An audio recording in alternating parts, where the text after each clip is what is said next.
Halo sahabat yang terkasih dimanapun Anda berada, jumpa lagi bersama saya Jonsung, Jesus my Savior. Sahabatku yang terkasih, jika Anda menonton channel YouTube saya dan Anda merasa senang, merasa terberkati, dan masuk akal apa yang saya jelaskan, silakan ya dukung saya dengan subscribe atau share video saya. Jika Roh Kudus menggerakkan hatimu untuk mendukung pelayanan ini, ya, pelayanan saya melalui pemberitaan Injil, silakan WhatsApp saya di nomor 0812 5876 9200 ya. Jadi mari kita bersama-sama memberitakan Injil, kita bekerja sama saling menyuarakan kebenaran Tuhan Yesus Kristus. Bagaimanapun juga, apapun juga yang terjadi dalam hidup kita, kita harus pastikan Jesus my Savior. Sahabat yang terkasih, pada video kali ini saya ingin menanggapi sebuah video yang dibuat katanya sih seorang ini pastor ya. Nah, ini sini saya yakin sih bukan pastor lah. Cuman dibuat di sini ya. Katanya dia mantan pastor, kemudian dia menjadi mualaf. Dia masuk Islam dan dia mengkritik-kritik. Nah, ini orang Malaysia ini ya. Jadi logatnya ini logat Malaysia. Coba kita dengarkan dulu sebelum kita tanggapi lebih jauh. Lepas tu mereka kata Quran tiru apa Bible. Aha. Macam inilah. Yang pertama, Al-Quran, okey, hanya ada satu. Bible ada 400. Sebelum kita nak kata Quran tiru apa Bible, dia kena selesai dulu 400 dulu, mana satu yang betul dulu. Boleh faham tak? 400 semua lain-lain, macam mana nak bincang? Nah, ini sebenarnya sebuah fitnah sudah. Dia langsung mengklaim katanya kalau Al-Quran cuma satu, sedangkan Bible ada 400. Isinya itu beda-beda gitulah maksudnya. Jadi ada masalah. Sebenarnya kan Alkitab itu ya jelas satu, terjemahannya memang banyak gitu loh. Nah, sedangkan kalau seperti Al-Quran, semua orang kan diharuskan untuk belajar bahasa Arab. Nah, diterjemahkan nggak? Ya diterjemahkan juga, padahal emangnya semua orang ngerti juga bahasa Arab. Akhirnya ya dipaksa semua orang harus bisa menghafal Al-Quran pakai bahasa Arab. Nah, emangnya Tuhan hanya ngerti satu bahasa? Gitu. Bangsa ini di dunia ini banyak bahasa itu kan siapa? Tuhan yang mengacaukan bahasanya di waktu saat ya peristiwa di Menara Babel. Jadi ini sudah membangun sebuah narasi, wah kalau Alkitab itu banyak 400 macam, terjemahannya.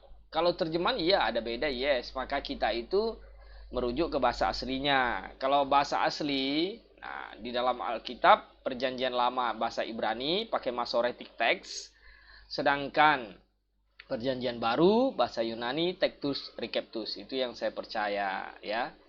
Nah, kalau bahasa Inggris saya lebih ya yang mendekati bahasa aslinya itu King James Version ya. Oke, kita lihat lagi. You selesai dulu baru cakap. Itu yang pertama. Yang kedua, Sorry. kesalahan-kesalahan dalam Bible satu pun tak ada dalam Quran. Tahu tak kesalahan? Kesalahan pertama, Bible bila dia menceritakan tentang, saya bagi satu contoh lah, masa tak cukup ya. Dalam Bible juga nak cerita tentang fakta sains, tapi dia punya fakta sains tu gagal gila-gila. Contoh-contoh, kalau kita baca surah yang bernama, chapter yang bernama Genesis, chapter yang pertama je, dia sebut tentang apa tahu? Kejadian alam. Pendekkan cerita, dia sebut alam ini dicipta dalam 6 hari. Kalau kita tanya saintis, alam ini dijadikan berapa hari? Saintis akan kata sekurang-kurangnya 13 hingga 15 bilion tahun. Oke, begini. Sahabatku yang terkasih, saya percaya ya Alkitab menulis dalam kitab Kejadian seperti yang dia kritik. Mari kita lihat dulu di dalam Alkitabnya. Sebentar saya showkan kepada Anda Bible. Oke, saya besarkan biar agak lebih jelas. Oke. Genesis yang tadi dia kritik ya, kitab Genesis. Oke. Dia mengatakan bahwa dalam Alkitab itu penciptaan itu kan 6 hari. Ya. Kalau kata dalam Al-Quran itu suatu masa yang panjang. Nah, memang di dalam kekristenan itu ya, orang fundamentalis percaya bahwa secara literal betul kata hari di situ, kata yom di situ, yom hari adalah 24 jam. Jadi satu hari, bukan satu masa yang panjang. Sedangkan orang kelompok liberal meyakini penciptaan itu adalah satu masa yang panjang, bisa saja jutaan tahun seperti para saintis kemukakan, ya. Sebenarnya itu begini, saya itu justru banyak belajar juga apa yang dikemukakan oleh para saintis, bagaimana mulai dari teori Big Bang-nya, ya, mulai dari teori Big Bang, kemudian nanti ditarik-tarik sampai ke teori evolusi Darwin, apa segala macam, bahwa manusia ini butuh jutaan tahun untuk berevolusi hingga menjadi Homo solensis, Homo sapiens seperti kita ini manusia. Kalau saya tidak percaya itu, saya percaya memang pada mulanya Allah sudah menciptakan manusia itu segambar dan rupa Allah disertai dengan akal budi. Ya, tidak butuh jutaan tahun untuk berevolusi sampai kepada masa yang seperti ini. Ya, Allah Maha Kuasa. Kita percaya Allah Maha Kuasa, masa dia menciptakan dunia ini membutuhkan jutaan tahun? Kalau Alkitab bilang, ya, jelas kok. Nah, kalau kita lihat kan kisah penciptaan itu kan jadilah petang, jadilah pagi. Begini, kenapa mulai dari jadi petang? Orang Yahudi itu menghitung pergantian hari itu mulai dari sore, jam 6 sore. Nah, lewat itu sudah masuk hari berikutnya. Makanya jadilah petang, jadilah pagi. Kalau kita menghitung pergantian hari itu kan tengah malam 24.00. Nah, jadi saya percaya Allah menciptakan 6 hari, bukan satu masa yang seperti yang tidak jelas gitu waktunya kapan. Nah, ini di sini kita ada perbedaan. It's okay, tidak masalah. Ya, coba kita dengarkan lagi. Artinya Bible sudah bercanggah dengan fakta sains. 1-0. Lepas tu dia kata apa? Hari pertama ciptaan Tuhan adalah cahaya dan ada siang dan malam. Ini ciptaan Tuhan hari yang pertama. Ciptaan hari yang kedua, langit. Hari yang ketiga, bumi. Hari yang keempat, matahari. Hari yang kelima, binatang laut, seafood. Hari yang keenam, ciptaan manusia. Hari yang ketujuh, Tuhan beristirahat. Penat mah buat kerja? Tu tak penat kah duduk macam ni? Kalau you penat, dia punya Tuhan pun penat. Kalau kata Tuhan beristirahat, itu bukan sifat-sifat Allah. Disinilah apa yang kau cakap tuh. Nah, justru awak tuh tak paham, ya. Nih aku jelaskan biar awak paham sikit, ya. Di dalam Alkitab sekarang kita buka lo ayatnya, ya. Kita buka lo Alkitab, ya. Biar semua awak tu jelas. Oke. Genesis, ya, kitab Kejadian. Ayat pertama, pada mulanya Allah menciptakan langit dan bumi. Kalau bahasa King James Version-nya, in the beginning God created the heaven and the earth. Oke? Kalau di dalam bahasa ininya Ibraninya Barah sebentar. Beresit bara Elohim het asa maim. Jadi begini. Oke. Pada mulanya Allah menciptakan, ya. Jadi kalau pakai kata bara berarti mulai dengan creatio ex nihilo, dari sesuatu yang tidak ada menjadi ada kalau dalam bahasa Ibrani, pakai kata bara. Nah, kemudian yang dia kritik tadi itu kan ayat ketiga, and God said, let there be light. Lihat, pakai kata let, not created. Let there be light, and there was light. Oke? Nah, kalau dalam bahasa Ibrani, karena di sini tidak ada bahasa Ibrani ini pakai kata gini di sini.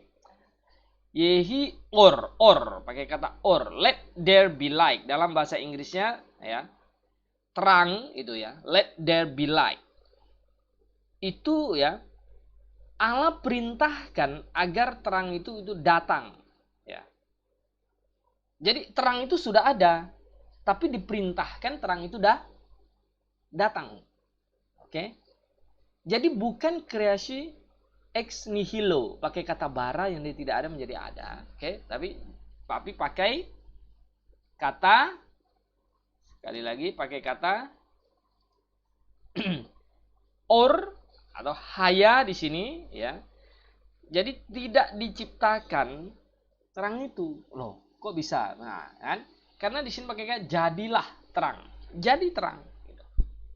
Nah, kalau di pada mulanya Allah menciptakan. Jadi karena pakai kata jadilah di kosakata Indonesia ini mau pakai kata apa gitu loh. Untuk mengatakan, mendeskripsikan terang itu ada gitu. Nah, jadilah terang. Kenapa bisa dikatakan ini? Ya, terang itu ada. Gitu. Ibaratnya itu memang terang sudah ada, tapi dipanggil keluar terang itu. Karena sesungguhnya Allah sendiri itu adalah terang. Nah, coba sebentar kita lihat dalam Alkitab. Sebentar ya. 1 Timotius 6 ayat 16. 1 Timotius ayat pasal yang ke-6. Ayat yang ke-16. Ini bunyinya apa? Kita baca di sini. Lihat nih, ayat yang ke-16. Dialah satu-satunya yang tidak takluk kepada maut, bersemayam dalam terang yang tak terhampiri. Seorang pun tak pernah melihat dia, dan memang manusia tidak dapat melihat dia. Baginya lah hormat, kuasa, kekal. Amin. Nah, Allah itu adalah terang. Yesus berapa kali berkata, akulah terang dunia juga. Ya. Jadi, ini memang konsisten gitu loh. Dengan kisah penciptaan pada waktu awalnya memang Allah ada terang, kemudian baru setelah itu ya diciptakannya lah bintang-bintang dan matahari, penerang itu. Jadi gini, awalnya itu kan bumi berotasi. Ini terang sesungguhnya Allah menyinari bumi ini, kan? Kemudian sumber terang ini adalah Allah sendiri, ya. Diciptakannya matahari, terang ini diahlikan sini. Udah, matahari yang menjadi alat penerang itu, gitu loh. Nah, sekarang kenapa emangnya bisa seperti itu? Ada kan? Ya bisa lah. Emangnya kalau nggak ada matahari jadi gelap semua? Nggak juga. Malam-malam nggak ada matahari bisa terang nggak kita? Manusia aja bisa ciptakan lampu untuk jadi terang. Masa Tuhan tidak bisa menjadi terang? Kan konyol kan? Harus ada matahari baru bisa terang. Tidak ada matahari tidak terang. Konyol kalau begitu. Malam-malam ini jam 8, jam 9 malam ini tidak ada matahari, kenapa bisa terang? Thomas Alva Edison bisa menciptakan lampu untuk menerangi. Oke, kemudian ini juga cocok di dalam kitab Wahyu, Revelation. Kita lihat Wahyu pasal 22. Ayat 5. Ayat yang kelima. Ayat kelima. Ini di sini ayat kelima. Dan malam tidak akan ada lagi di sana, dan mereka tidak memerlukan cahaya lampu. Oke, tidak perlu lagi kita sekarang butuh lampu. Bolam lampu tidak perlu lampu LED kan, lampu apa kan? Dan cahaya matahari, lihat ini. Sebab Tuhan Allah akan menerangi mereka, dan mereka akan memerintah sebagai raja sampai selama-lamanya. Lalu apanya yang salah dari kisah ini? Kisah penciptaan, apanya yang salah? Makanya saya bilang sebenarnya ya, karena logika atau salah paham, saya sih tidak mau ngolok-ngolok lah ya. Awak tuh cakap apa gitu ya. Tapi saya memaklumi mungkin ya kemampuan Anda untuk bernalar, untuk berpikir dan pengetahuan tentang Alkitab itu kurang, sehingga mengakibatkan jadi misunderstanding. Oke? Nah, coba kita lihat lagi dulu videonya. Selanjutnya, kita lihat video selanjutnya. Apa yang dia katakan, biar kita jawab satu persatu. Oke. Setuju tak? Itu sifat manusia. Ini tulisan manusia lah.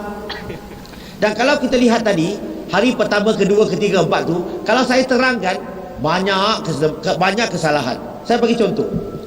Hari pertama, ada cahaya, ada siang dan malam. Persoalan saya, macam mana dapat cahaya dulu? Cahaya dari mana-mana? Matahari lah kan? Tapi masalahnya matahari dicipta hari yang keempat. Macam mana hari pertama boleh ada cahaya? Kan tadi udah saya jawab ini. Kedua, kesalahannya ada siang dan malam. Macam mana boleh ada siang dan malam?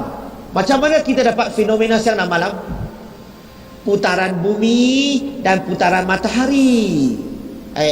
Ini hari pertama. Bumi cipta hari yang Jadi saya jelaskan begini. Ini kan pada waktu hari pertama, ini kan bumi kan berotasi pada porosnya. Cahaya Allah itu menerangi dari sebelah sini. Oke? Jadi ini berputar. Nah, kalau dia berputar ke sebelah sini, cahaya menerangi sini ya jadi malam. Sini terang, sebelah sini kan cahaya. Kan seperti itu. Apa masalahnya? Gitu loh. Sampai tadi dia olok-olok lagi. Oh, apa udah ciptakan 6 hari. Tuhan penat, istirahat. Nah, ini kan bahasa manusia yang menggambarkan bahwa ya, kita manusia bekerja, ada waktunya istirahat. Ini gini loh. Alkitab itu ditulis agar mudah dipahami oleh manusia. Sehingga ya pakai bahasa manusia. Manusia udah bekerja cukup ya 6 hari ya apa ada 1 harinya lah ya hari istirahatnya, libur ya, bukan penat bukan capek. Ini kadang-kadang ngomongnya nih terlalu ngolok-ngolok dia ya. Emangnya kayak kau duduk lama-lama gitu lalu penat sakit pinggang, aneh, konyol sekali gitu loh. Belum kalau saya nanti mau kritik nanti ayat-ayat di dalam Al-Quran, nanti repot gitu loh ya. Jadi ini terlalu konyol juga ini sih, ini nih ya. Coba kita lanjutkan lagi lah. Tiga, matahari cipta hari yang keempat. Macam mana hari pertama boleh ada siang dan malam? Nampak tak? Ini semua kelemahan, kesalahan. Ada tak sebut dalam Quran? Quran sebut Allah menciptakan alam ini dalam 6 masa. 6 yaum. Maksudnya 6 jangka masa. 6 period. Epoch. 6 jangka masa yang panjang. Maka Quran tidak bercanggah dengan sains. Bible telah bercanggah dengan sains. Bumi datar bagaimana? Kalau bumi itu datar, wah itu gimana? Banyak ayatnya nanti. Ya cuman oke lah. Saya sih tanggung jawabnya menjawab saja. Saya ndak perlu inilah, ya. Nanti jadi problem juga. Cuman saya lucu saja. Anda salah memahami Alkitab, jadi berusaha mau mengolok-oloknya. Ya. Oke, coba kita lihat lagi lah apa dia ngomong. Lepas tu, kesalahan-kesalahan dalam Bible terlalu banyak sekali. Saya ringkaskan boleh tak? Dia penuh dengan pencanggahan. Satu cerita dalam Bible ya, kalau kita baca Bible tu, namanya dipanggil Ezra, bab nombor 2, ayat nombor 5, dia sebut seorang lelaki namanya Arah. Dia mempunyai anak seramai 775 anak. Okay. Satu ayat lagi, nama kitab yang bernama Nehemiah, bab nombor 7 ayat nombor 10. Dia sebut Arah hanya ada 652 anak. 775 652 sama nombor tak? Ini dua-dua pun Tuhan punya kata-kata. Kenapa berlakunya pencanggahan? Pencanggahan macam ni terlalu banyak dalam Bible. Quran ada pencanggahan tak? Langsung tak ada satu. Kosong. Oke, saya jawab ya. Jadi, sahabatku dimanapun Anda berada, Anda lihat dia sini. Dia ngutip ya Alkitab. Coba kita lihat dulu. Kita buka Alkitab dulu sebentar. Oke, kita buka Alkitab. Kita lihat pecanggahan-pecanggahan apa yang awak cakapkan tuh. Coba saya jelaskan loh ya di sini ya. Nah, kita dengar Esra ya, kitab Esra.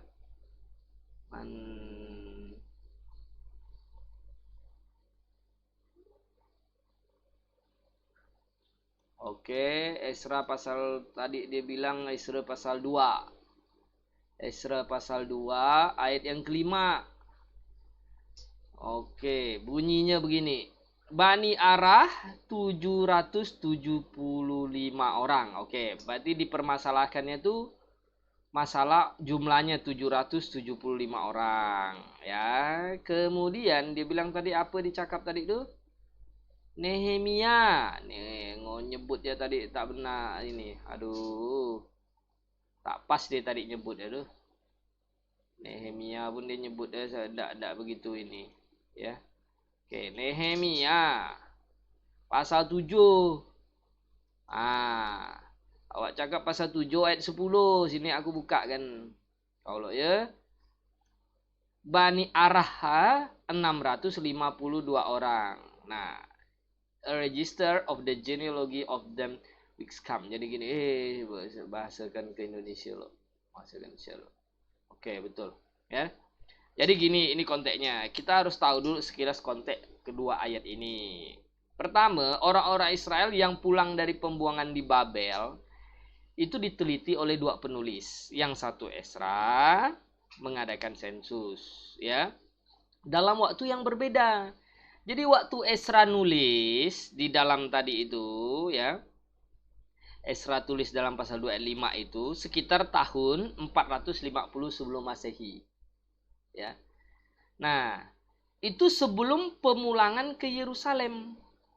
Oke. Jadi mereka masih ada di Babel, ya. Belum pulang ke Yerusalem. Mereka harus jalan kaki balik ke Yerusalem. Nah, oke. Kalau tidak percaya coba lihat nih Esra pasal 2 ayat 1 dan 2 nih. Pada tahun pertama zaman Kores, raja negeri Persia, Tuhan menggerakkan hati Kores raja Persia untuk menggenapkan firman yang diucapkan oleh Yeremia sehingga disiarkan di seluruh kerajaan Kores secara lisan dan tulisan pengumuman ini. Beginilah perintah Kores raja Persia, segala kerajaan di bumi telah dikaruniakan kepadaku oleh Tuhan alam semesta. Ia menugaskan aku untuk mendirikan rumah baginya di Yerusalem yang terletak di Yehuda. Oke. Jadi orang-orang pembuangan di Babel itu balik ke Yerusalem. Nah, kemudian tadi Nehemia tadi, ya oke, Nehemia itu ditulis di Yudea.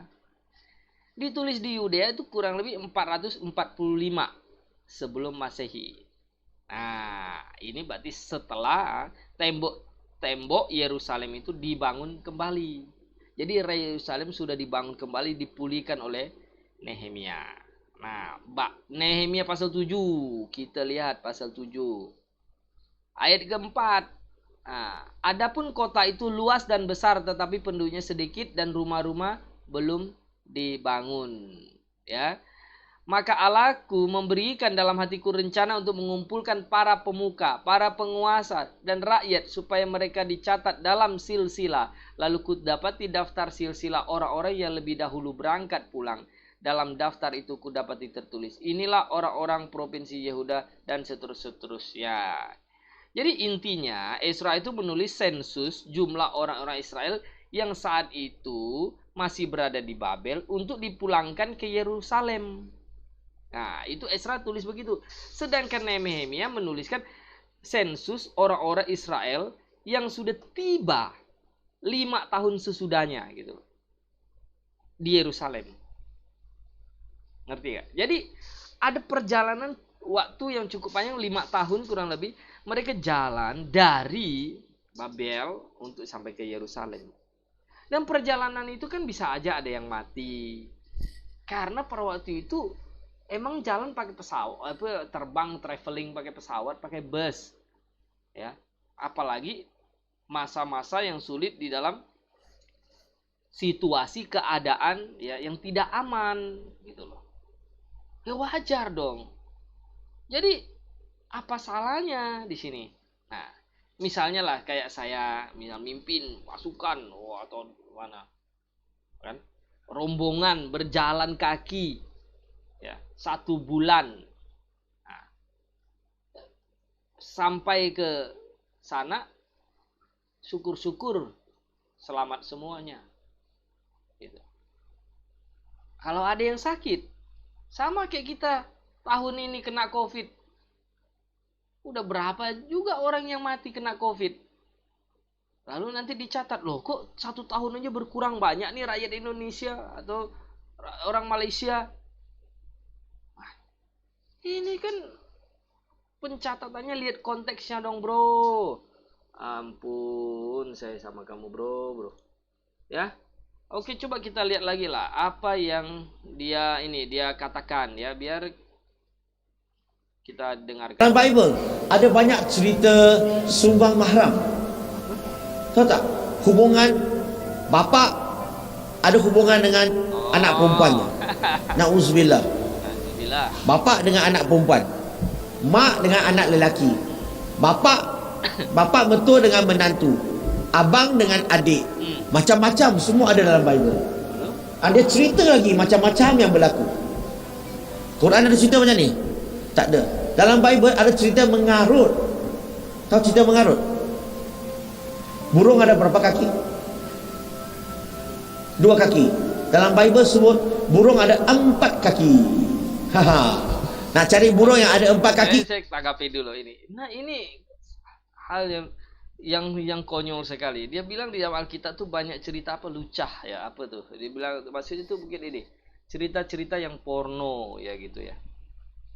Ya, bapak sama anak ada apa ya, lah segala macam. Sebenarnya itu kan begini, kita harus bedakan di dalam Alkitab itu apa yang ditulis secara fair sejarah. Ibarat tuh begini loh, wartawan nulis secara adil, fair, sesuai dengan fakta. Ya.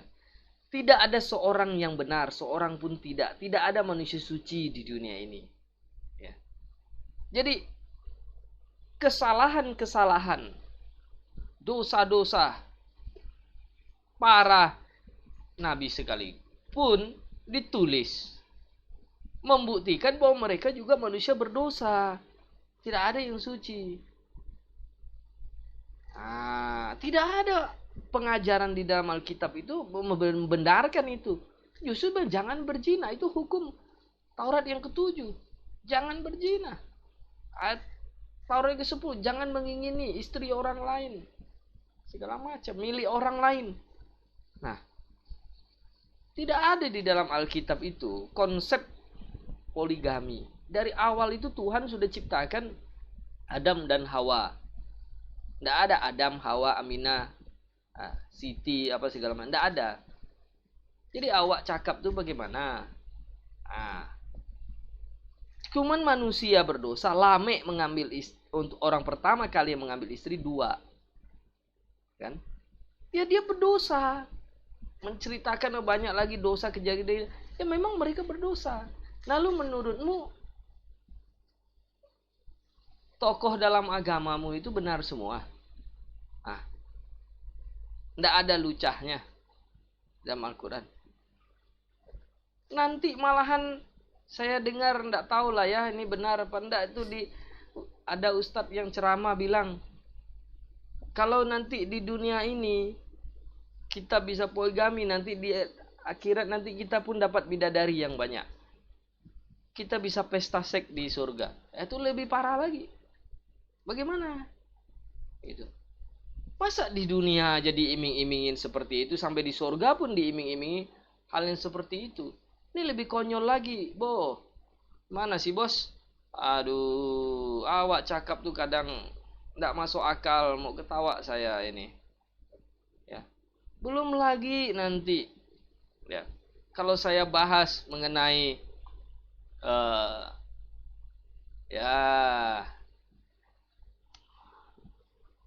mengenai bagaimana banyaknya ini ya cara-cara perkawinan ya yang melibatkan sama anak kecil dan seterusnya gitu loh. Jadi nanti jadi konyol, jadi bahan tertawaan gitu loh. Jadi sahabatku dimanapun Anda berada, nah kadang-kadang saya itu bingung dengan orang-orang ya, asal menyerang Alkitab, tapi sebenarnya mereka tuh tidak ngerti apa itu Alkitab. Ya. Jadi sahabatku dimanapun Anda berada, ya, Saya mau kita semua itu menjadi Kristen, itu pakai akal sehat, mikir dan cocokkan dengan Alkitab. Tidak perlu marah kalau orang bilang punya kita salah. Saya banyak komen-komen itu. Orang-orang Kristen sendiri kadang-kadang itu banyak yang bodoh-bodoh nggak baca Alkitab, lain komen, oh nggak merasakannya sih. Kalau kamu sudah merasakan baru kamu akan ngerti. Merasakan apa? Itu loh. Nanti dari pihak ini siapa nih Brojo ini juga nanti dibilang, kamu belum merasakan sih enaknya poligami, enaknya ini bisa adil. Jadi kan omong kosong apa gitu loh. Kita itu bukan pakai merasakan, misalnya saya benar atau tidak, itu merasakan ada ruh. Itu konyol. Nanti next saya akan buat topik seperti itu lagi. Nah, besok hari Minggu jam 8 malam saya akan live.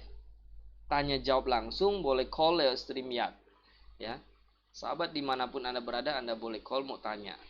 Nah, jadi sampai hari ini saya mempelajari Alkitab, saya temukan bahwa Alkitab itu tidak ada salah sedikit pun. Yang ada adalah misunderstanding, salah memahami Alkitab.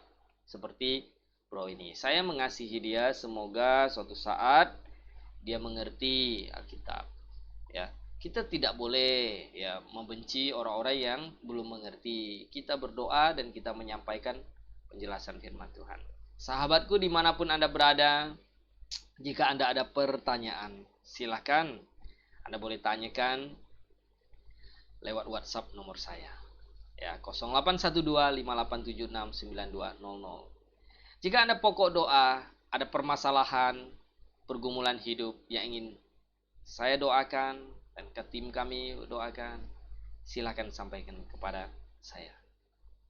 Jika ya, Tuhan mengetuk hatimu, Roh Kudus bekerja dalam hatimu, kau ada kerinduan untuk mendukung pelayanan yang saya lakukan, silakan WhatsApp nomor saya.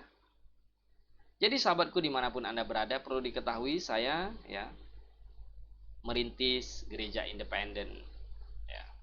Kemudian saya juga mendirikan Yayasan Rumah Kasih Bersama Indonesia, Rumah Baca Bhinneka Tunggal Ika, di mana kita membantu mengajar anak-anak secara gratis, ya.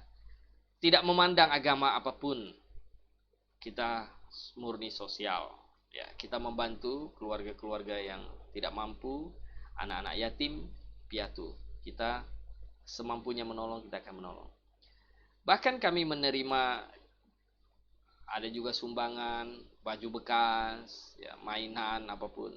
Ya, it's okay. Biar anak-anak itu senang, kita akan kirimkan. Sahabatku dimanapun Anda berada, ya, saya harap kita tetap setia kepada Tuhan apapun yang terjadi. Ya. Jangan pernah berubah imanmu, tetapi tetap katakan di dalam hatimu, ya, Jesus, my Savior. Amin.